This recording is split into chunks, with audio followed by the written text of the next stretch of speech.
Baiklah, halo semuanya, selamat pagi, selamat siang, selamat sore, ataupun selamat malam dimanapun Anda berada. Perkenalkan, nama saya Fadil Muhammad Surya dengan nomor NIM 20512040711034. Ingin melakukan kritika review mengenai materi pengaruh globalisasi terhadap kekuasaan pemerintahan di satu negara. Nah, di sini saya ingin mengambil dua karya tulisan, yaitu karya tulisan pertama yang ditulis oleh Faisal Akbar Nasution yang berjudul Dampak Arus Globalisasi Terhadap Jalannya Kekuasaan Pemerintahan Nasional, dan juga karya tulisan kedua yang ditulis oleh Arya Aditya Setiawan yang berjudul Dampak Globalisasi Terhadap Penguatan Pemerintahan Lokal. Nah, di mana ia melihat bahwa pada karya tulisan pertama ia melihat bahwa pada dasarnya globalisasi tersebut mempengaruhi kekuasaan pemerintahan pada tingkatan nasional. Dikarenakan globalisasi itu membawa yang namanya kapitalisme. Kata lain, kapitalisme ini akhirnya akan merubah perekonomian negara secara keseluruhan.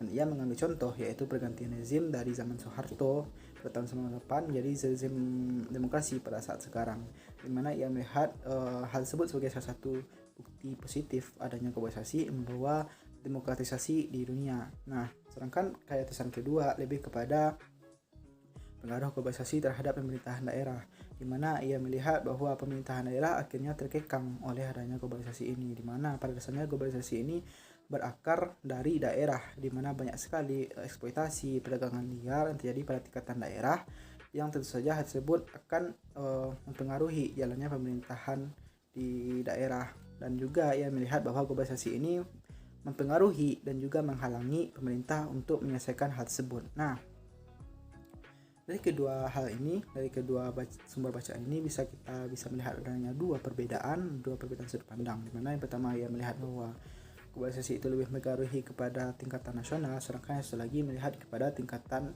daerah, yang dimana bisa dibilang saya setuju dengan kedua pendapat tersebut, dikarenakan memang pada dasarnya saya melihat bahwa globalisasi ini mempengaruhi suatu pemerintahan satu negara, baik pemerintahan nasional maupun pemerintahan daerah. Nah, menjadi kritisasinya di sini adalah yaitu contohnya seperti karya tulisan pertama, di mana ia melihat bahwa pergantian rezim tersebut merupakan salah satu contoh positif dari adanya globalisasi dengan membawa demokratisasi di Indonesia. Nah, bisa saya bilang bahwa belum tentu yang namanya pergantian rezim tersebut dari otoriter menjadi demokratisasi selalu menjadi suatu hal yang baik. Contohnya seperti yang terjadi pada kasus Libya, di mana pergantian pemimpin dari pemimpin otoriter Muammar Gaddafi menjadi pemerintahan demokrat di Libya, yang pada akhirnya justru membawa kehancuran pada Libya itu sendiri. Nah, untungnya di Indonesia pada akhirnya hal tersebut membawa kepada dampak positif, namun belum tentu hal tersebut akan selalu membawa dampak positif. Nah, lalu saya juga ingin mengkritisi yaitu karya tulisan kedua, di mana ia melihat bahwa globalisasi ini pada akhirnya membawa dampak buruk bagi pemerintahan daerah. Nah, bisa dibilang saya di sini ingin mengatakan bahwa tidak selalu yang namanya dampak buruk dibawa oleh globalisasi.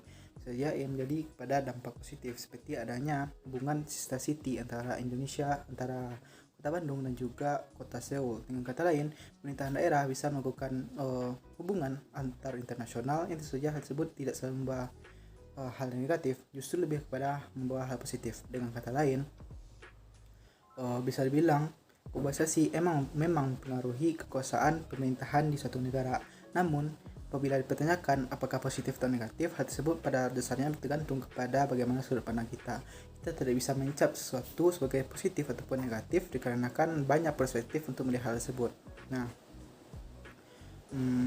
kesimpulannya, memang kekuasaan negara pada saat sekarang dipengaruhi oleh globalisasi, namun kita tidak bisa secara langsung menentukan apakah hal tersebut bersifat positif ataupun negatif, dikarenakan hal tersebut tergantung kepada perspektif kita. Mungkin saya dapat saya sampaikan. Mohon maaf apabila kesalahan. Terima kasih semuanya. Assalamualaikum warahmatullahi wabarakatuh.